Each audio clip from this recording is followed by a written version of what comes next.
Assalamualaikum warahmatullahi wabarakatuh. Kami dari kelompok 6 dari mata kuliah Kimia Unsur Anorganik akan menyampaikan sebuah presentasi dengan judul oksigen. Anggota kelompok kami yaitu ada 3. Saya sendiri Muhammad Iqbal Azmi, yang kedua Wardatul Bahiyah, yang ketiga dari Kebi Ayu. Dan seperti yang kita ketahui, oksigen itu sangat melimpah di bumi ini, dan kita hampir setiap jam, setiap detik memanfaatkan yang namanya oksigen. Oksigen sangatlah penting bagi kita. Untuk itu nanti kita akan bahas tentang oksigen. Materi pembahasan kita pada kali ini ada 6 bahasan, yaitu sejarah oksigen, yang kedua struktur oksigen, yang ketiga keberadaan oksigen di alam, yang keempat sifat fisik dan kimia oksigen, yang kelima adalah reaksi pada oksigen, dan yang terakhir kegunaan dan bahaya oksigen. Marilah kita dengarkan penjelasan dari pemateri. Semoga yang disampaikan dapat bermanfaat. Untuk pemateri pertama akan disampaikan oleh Wardatul Bahiyah, dan selanjutnya akan disampaikan oleh Hervintari Kebi Ayu Landari. Kepadanya kami persilahkan. Saya Wardatul Bahiyah akan menjelaskan tentang sejarah oksigen dan struktur oksigen. Jika kita mempelajari tentang sejarah oksigen, itu akan sangat menarik karena banyak ilmuwan-ilmuwan yang terlibat dalam penemuan oksigen. Antara lain yaitu ada Carl Wilhelm, ada Joseph Priestley, ada Laurent Lavoisier, ada Bigelow, Robert Hooke, Johann Joachim, dan Georg Stahl. Teori penemuan oksigen yang pertama yaitu ada teori pembakaran, yang menurut Bigelow teori ini menjadi teori awal dalam proses penemuan oksigen, karena menurutnya udara dalam labu tersebut diubah menjadi unsur api sehingga dapat melepaskan diri dari labu melalui pori-pori kaca. Kemudian pada abad ke-17, Robert Boyle juga membuktikan adanya udara yang diperlukan dalam pembakaran. Kemudian kimiawan Inggris yang bernama John Mayo juga melengkapi hasil kerja Boyle dengan menunjukkan bahwa hanya sebagian komponen udara atau disebut nitro-aereus yang diperlukan dalam pembakaran. Dalam eksperimennya ini, ia menemukan bahwa dengan memasukkan sebatang lilin dalam wadah penampung tertutup oleh permukaan air akan mengakibatkan permukaan air tersebut naik, sehingga ketika permukaan air ini naik disimpulkan bahwa nitro-aereus yang digunakan dalam proses respirasi itu juga mengalami pembakaran. Lalu ada juga ahli kimia Jerman yang bernama Johann Joachim Becher pada tahun 1667, ia berpendapat bahwa pembakaran merupakan proses penguraian yang membuat bahan yang mudah terbakar akan hilang. Hasil penemuannya ini menginspirasi Georg Ernst Stahl pada tahun 1731 mengungkapkan teori phlogiston. Teori phlogiston ini adalah teori yang berpendapat bahwa bahan yang mudah terbakar terbuat dari komponen. Salah satu komponennya yaitu phlogiston, yang dimana bahan tersebut dilepaskan untuk dibakar, lalu sisanya adalah bentuk asli dari materi tersebut. Namun, oksigen secara terpisah pertama kali ditemukan oleh Carl Wilhelm di Uppsala tahun 1773. Ia menghasilkan gas oksigen dengan memanaskan raksa oksida dan berbagai nitrat. Kemudian, gas tersebut juga ada udara api karena ia merupakan satu-satunya gas yang diketahui mendukung pembakaran. Ia lalu menuliskan pengamatannya ini pada manuskrip yang berjudul Treatise on Air and Fire, lalu dikirimkan ke penerbitnya pada tahun 1775. Namun sayangnya karyanya ini tidak dipublikasikan sampai tahun 1777. Malahan karya dari Joseph Priestley pada tahun 1774 yang menyatakan bahwa pembakaran menghasilkan udara juga menyatakan udara diperlukan dalam proses pernafasan ini lebih dahulu dipublikasikan daripada karya dari Carl Wilhelm. Kemudian ada juga Laurent Lavoisier pada tahun 1777 melakukan eksperimen dengan oksigen dan mendapatkan hasil bahwa teori phlogiston yang dikemukakan oleh George Ernest Stahl itu tidak benar karena hasilnya berbeda. Lavoisier mengemukakan bahwa percobaan yang dilakukan oleh George Ernest Stahl mendapatkan hasil bahwa massa ayat sebelum dan sesudah reaksi adalah sama. Lalu pernyataan ini dikenal dengan hukum kekalan massa. Penemuan Lavoisier ini menurunkan teori phlogiston di mana phlogiston hasil pembakaran akan menjadi lebih ringan dibanding massa ayat yang sebelum terbakar. Pada satu eksperimen lainnya, Lavoisier menamai udara menjadi oksigen tahun 1777. Nama oksigen tersebut berasal dari kata Yunani oxys yang berarti asam atau tajam dan genes yang berarti penghasil.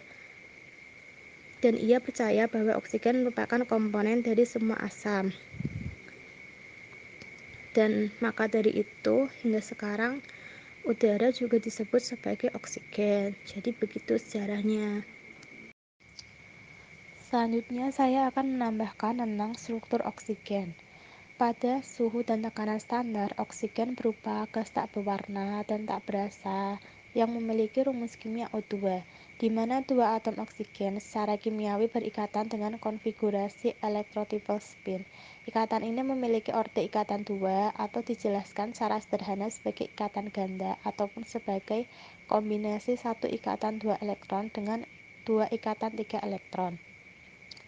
Oksigen dalam bentuk triplet yang nomor molekulnya bersifat paramagnetik karena spin momen magnetik elektron tak berpasangan.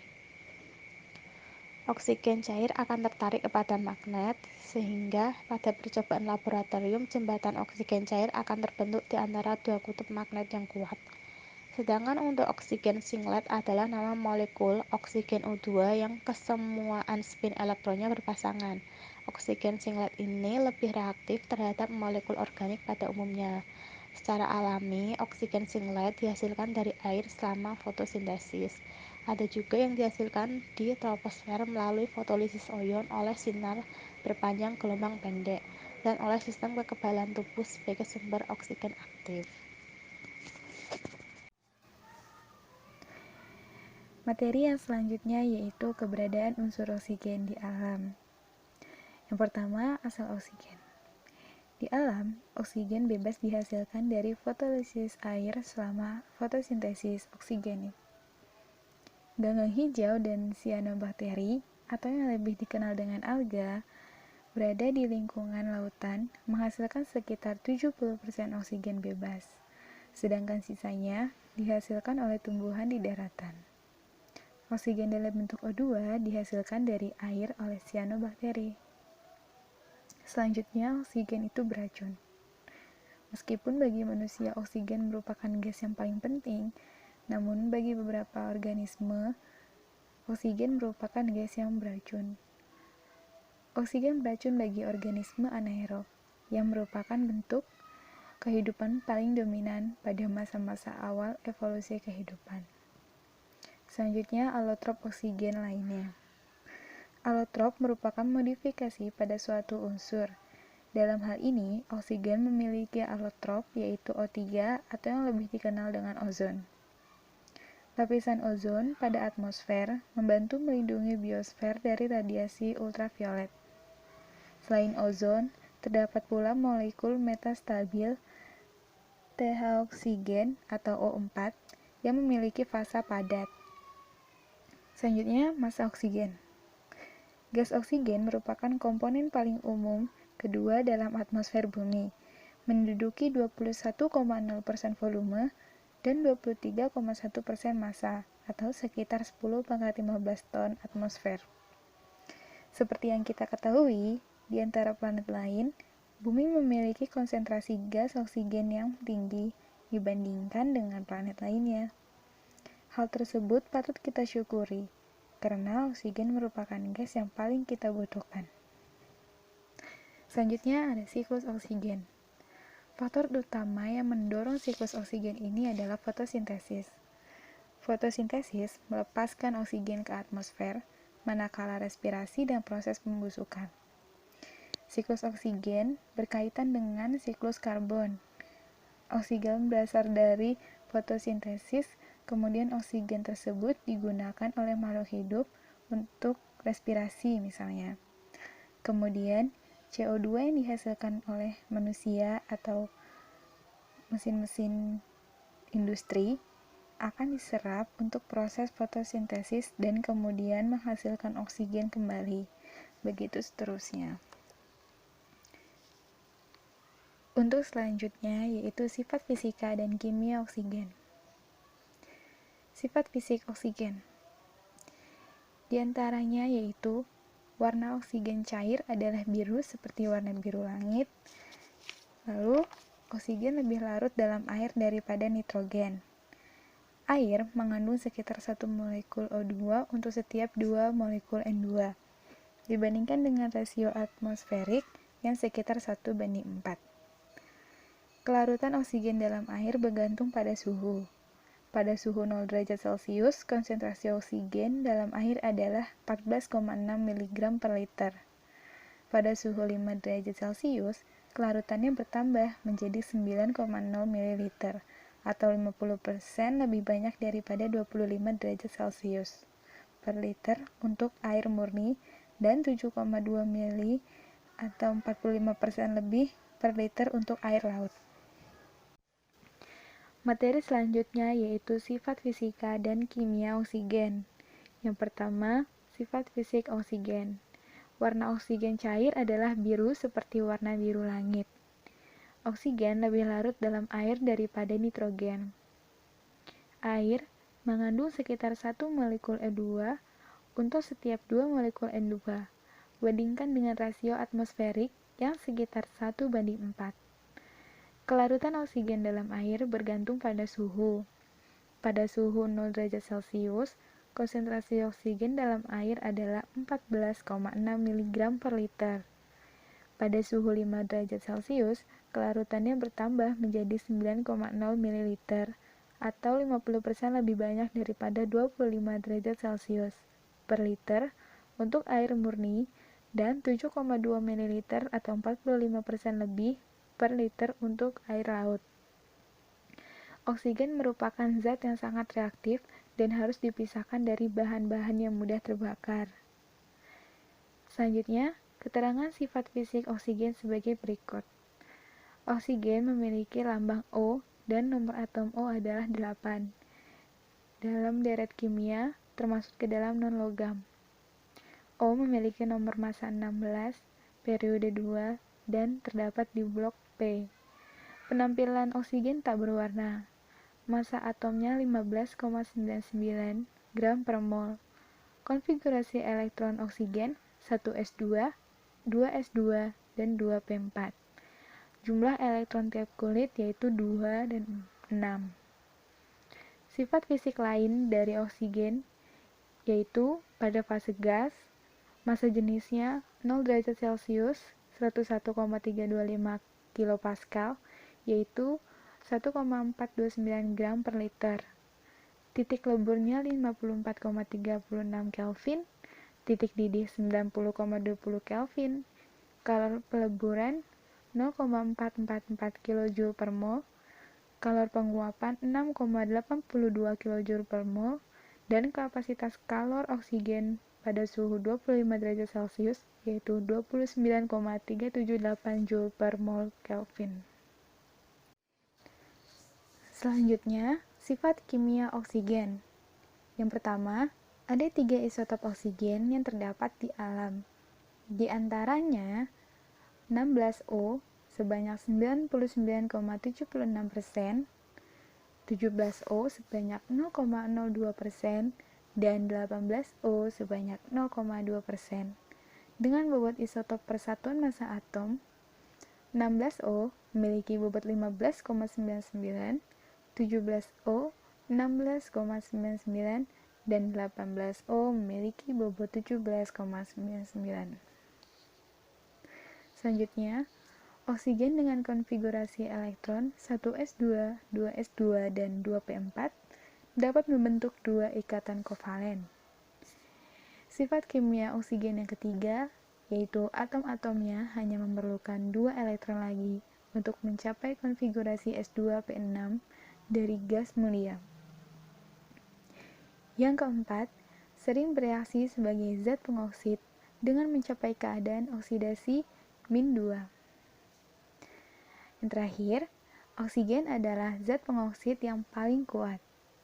Maksud dari pengoksid yaitu spesies kimia yang menghilangkan elektron dari spesies lainnya. Atau singkatnya, zat yang mengoksidasi zat lain. Assalamualaikum warahmatullahi wabarakatuh. Selanjutnya saya akan lanjutkan materi yang telah disampaikan oleh Wardah dan Gaby. Selanjutnya kita akan berbicara tentang reaksi pada oksigen atau reaksi yang akan muncul dari oksigen. Reaksi itu adanya sebuah perbedaan gitu ya. Dan oksigen sendiri mempunyai sifat kimia dan mempunyai sifat fisika. Dapat diartikan bahwa oksigen akan bisa melakukan perubahan kimia maupun fisika. Perubahan kimia yaitu perubahan yang menghasilkan zat baru, dan kali ini kita akan fokus ke perubahan kimia. Pada kali ini reaksi pada oksigen terjadi pada 3 tempat, yaitu reaksi oksigen terhadap logam dan oksigen terhadap non-logam, dan yang terakhir ada reaksi oksigen dengan senyawa organik. Seperti yang kita ketahui, besi akan bereaksi dengan oksigen bila ada uap air membentuk karatan, yaitu oksida besi yang kristalnya mengandung molekul air dalam jumlah beragam. Reaksinya yaitu Fe plus O2 plus H2O yang bentuknya liquid akan menjadi Fe2O3 kali H2O. Contoh lagi yaitu aluminium juga akan membentuk oksida bila bereaksi dengan oksigen. Jadi rata-rata logam ketika bereaksi dengan oksigen itu akan menjadikan oksida. Ketika aluminium direaksikan dengan oksigen, reaksinya sebagai berikut: 2Al plus O2 menjadi Al2O3. Namun, terkadang reaksi antara logam dan oksigen dapat lebih cepat dan akan mengeluarkan banyak panas dan cahaya. Reaksi logam dengan oksigen semacam ini disebut pembakaran. Dapat diartikan ketika menghasilkan panas, yaitu rata-rata eksoterm ya. Lalu kita akan lanjutkan ke reaksi oksigen yang kedua, yaitu reaksi oksigen dengan non-logam. Kita kali ini mengambil contoh 3 reaksi. Oksigen dapat bergabung secara langsung dengan kebanyakan non-logam dan membentuk oksida kovalen. Dengan adanya jumlah O2 berlebih, maka hasilnya adalah karbon dioksida. Kita sering mendengar di SMA atau perguruan tinggi mungkin ya, ketika ada suatu pembakaran, oksigen itu ikut mempengaruhi dalam hasilnya. Ketika suatu reaksi itu kekurangan oksigen, maka tidak akan menghasilkan.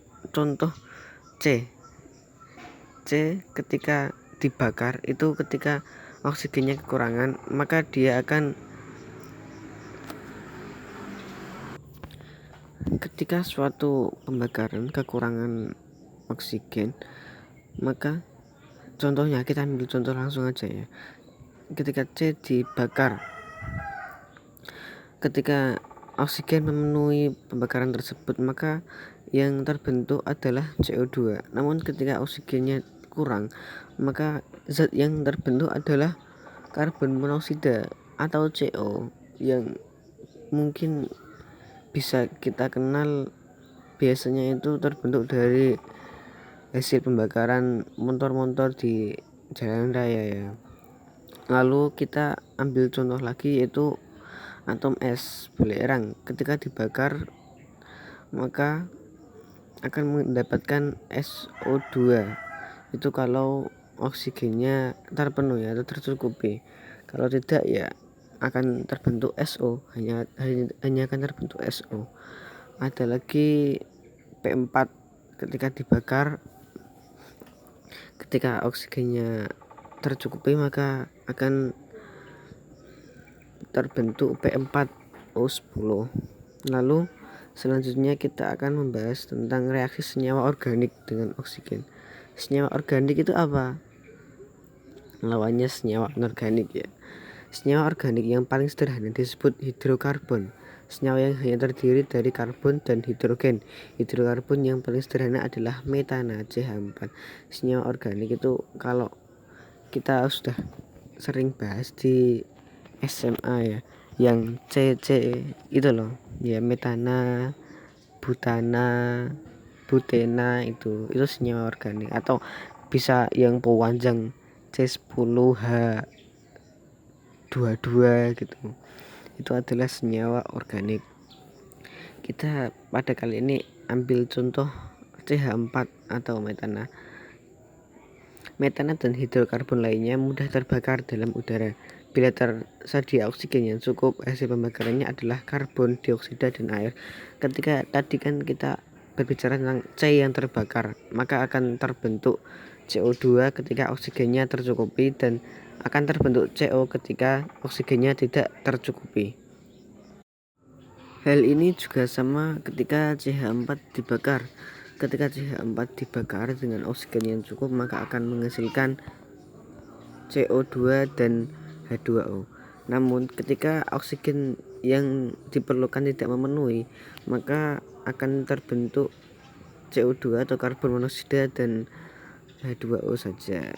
Jadi oksigen itu berperan penting dalam sebuah proses pembakaran ketika bereaksi dengan non-logam dan hidrokarbon.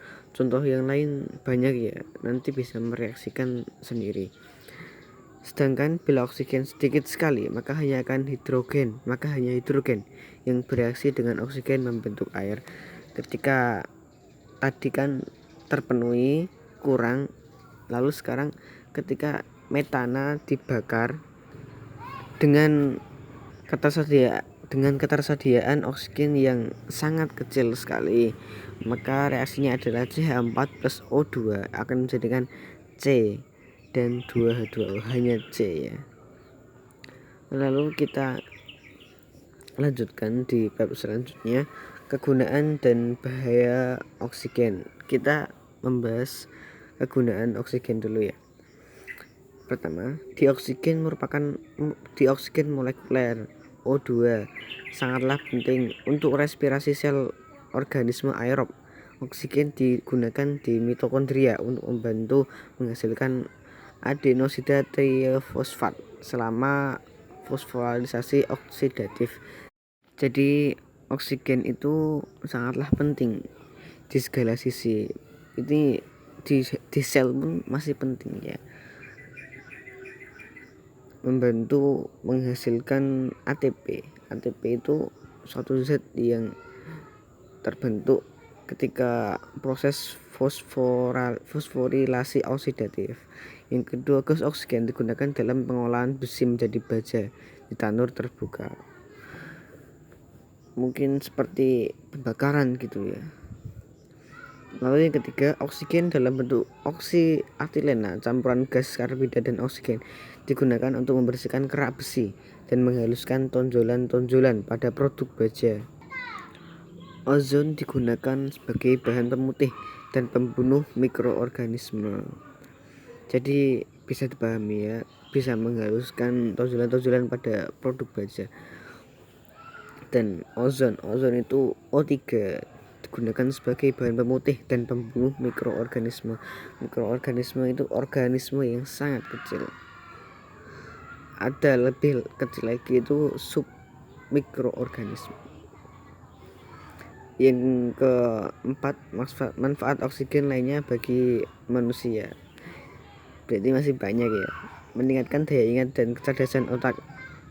Ini ketika kita cukup, bukan kelebihannya, cukup dalam menerima oksigen, maka otak dalam diri kita itu tersuplai oksigen dengan banyak, jadi bisa lebih efektif gitu. Yang kedua, mencegah kanker, asma, dan berbagai penyakit. Ketika saja kita kurang oksigen, maka tentunya banyak lah ya bagian pernafasan kita yang mungkin kurang berfungsi atau ada cacatnya. Yang selanjutnya yaitu meningkatkan metabolisme. Metabolisme itu kalau bisa dikatakan itu pembakaran dalam diri kita sendiri. Yang ketiga, mengurangi racun dalam darah, karena ketika oksigen itu kan berjalan dalam darah ya, dia diikat oleh hemoglobin dan itu akan membantu dalam pembersihan racun-racun di tubuh kita, atau kalau di sini spesifiknya ke darah. Yang selanjutnya, menstabilkan tekanan darah. Kita berbicara darah lagi ya. Ya, karena kan kalau kekurangan oksigen bisa kurang stabil. Lalu bahaya oksigen, tidak banyak yang tidak mengetahui. Mungkin oksigen dikira hanya sesuatu yang biasa kita hirup, sesuatu yang biasa kita gunakan, berfungsi banyak dalam pembakaran, namun ada bahayanya, yaitu yang pertama, mudah menimbulkan kebakaran dan ledakan jika bereaksi dengan bahan bakar atau zat yang mudah terbakar.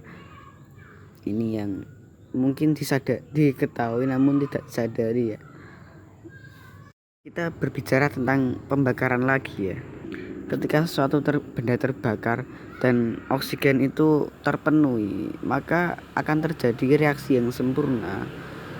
Walaupun kebakaran itu sangat besar, ketika oksigennya terpenuhi maka akan terbentuk reaksi yang sempurna gitu. Jadi mungkin itu dimaksud bahaya dari oksigen. Contohnya juga nggak hanya gitu sih, kalau volatil biasanya itu kan kalau kena oksigen dia akan menguap. Apel juga ketika kena oksigen dia akan menjadi kuning dengan reaksi yang tertentu tentunya ya.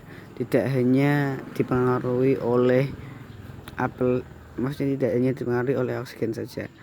Lalu kita akan membahas bahaya oksigen yang kedua. Dalam bentuk cairan, jika terkena kulit dapat menyebabkan terbakar hebat dan kerusakan jaringan badan. Ini mungkin tidak kita sadari ya, dan memerlukan pelajaran lebih lanjut, karena rata-rata bahan kimia itu memang berbahaya bagi tubuh kita. Beda kalau H2O ya. Kita di sini kan bicara tentang oksigen O2. Yang ketiga, berbahaya jika menghirup oksigen murni dalam jumlah besar. Lalu apa yang biasanya kita hirup ketika di udara? Itu bukan oksigen murni ya, itu ya ada kandungan oksigen, namun setiap yang kita hirup itu jumlah zat yang terkandung itu tidak semuanya oksigen, namun justru pembentuk paling banyak itu terkandung dari nitrogen ya, bukan oksigen. Jadi ketika kita menghirup oksigen dalam jumlah besar, maka akan terjadi pertama penolakan dari tubuh kita, karena itu merupakan hal yang tidak penting. Ini dalam arti jika oksigennya berlebih, bukan jika oksigen berlebih dan tidak penting, bahkan ditolak oleh tubuh, maka kan nanti bisa merusak anggota tubuh yang lain. Itu dari kami, kan kita berbicara tentang manfaat dan bahaya, dan itu banyak banget versinya, banyak sekali versinya. Nanti Anda bisa mencari dari referensi lain atau buku ataupun dari mana. Kita hanya memaparkan semampu kita, ini versi kita. Mungkin itu saja yang dapat kami sampaikan, kami presentasikan. Jika ada pertanyaan mungkin bisa komentar di kolom komentar di bawah ya. Iya. Sekian dari kami. Kritik saran juga boleh. Kami dari kelompok 6. Saya Muhammad Iqbal Azmi. Rekan saya Wardatul Bahiyah. Rekan saya yang lain Hervintari Gebi mengucapkan terima kasih atas menonton. Semoga bermanfaat. Wassalamualaikum warahmatullahi wabarakatuh.